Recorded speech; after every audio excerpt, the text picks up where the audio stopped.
জুলাই মাস জুড়েই গোটা দেশে চলছিল জাতীয় নাগরিক পার্টির পদযাত্রা। সে ধারাবাহিকতায় বুধবার দলটির নেতাকর্মীরা গোপালগঞ্জে যান মার্চ টু গোপালগঞ্জ কর্মসূচি পালন করতে। তবে সেখানে গেলেই বাধে বিপত্তি। পূর্ব থেকেই ধারণা করা শঙ্কা হয় সত্যি। নিষিদ্ধ ঘোষিত আওয়ামী লীগের ডেরা হিসেবে পরিচিত গোপালগঞ্জে অবরুদ্ধ হয়ে পড়েন এনসিপির নেতাকর্মীরা। পরবর্তীতে সেনাবাহিনীর প্রচেষ্টায় উদ্ধার করা হয় তাদের।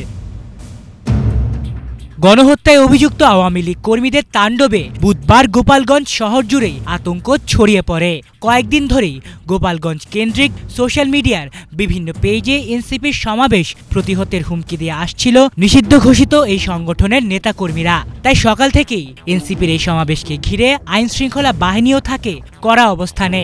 তারপরও সমাবেশের শেষ মুহূর্তে আকস্মিক হামলা চালানো হয়। মুহূর্তেই রণক্ষেত্রে পরিণত হয় পুরো গোপালগঞ্জ।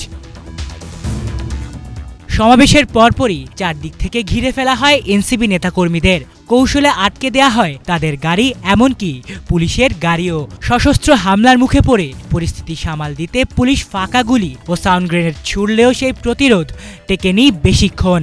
পরক্ষণেই ঘটনাস্থলে হাজির হয় বাংলাদেশ সেনাবাহিনীর কমান্ডো অফিসাররা।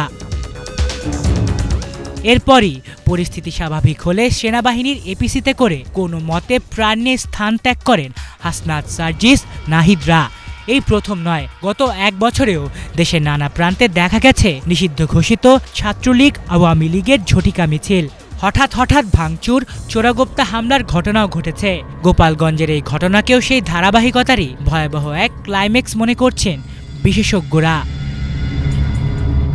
এদিকে সমাবেশকে ঘিরে সোশ্যাল মিডিয়ায় সরব অবস্থানে নিষিদ্ধ ঘোষিত আওয়ামী লীগ। শেখ হাসিনার সাবেক ডেপুটি প্রেস সচিব আশরাফুল আলম খোকন ফেসবুকে পুরনো ছবি পোস্ট করে ভুল তথ্য ছড়িয়েছেন। তার পোস্ট করা ছবিগুলোর মধ্যে একটি 2022 সালে বিএনপি সমাবেশে ডিবি সদস্যের গুলি করার পুরনো দৃশ্য। আরেকটি ছবিতে রাস্তায় পড়ে থাকা এক তরুণকে মৃত দাবি করা হলেও লাইভ ভিডিওতে দেখা যায় সেনা সদস্যদের সহায়তায় সে উঠে দাঁড়ায়। আলিফ চৌধুরী, বাংলা ভিশন।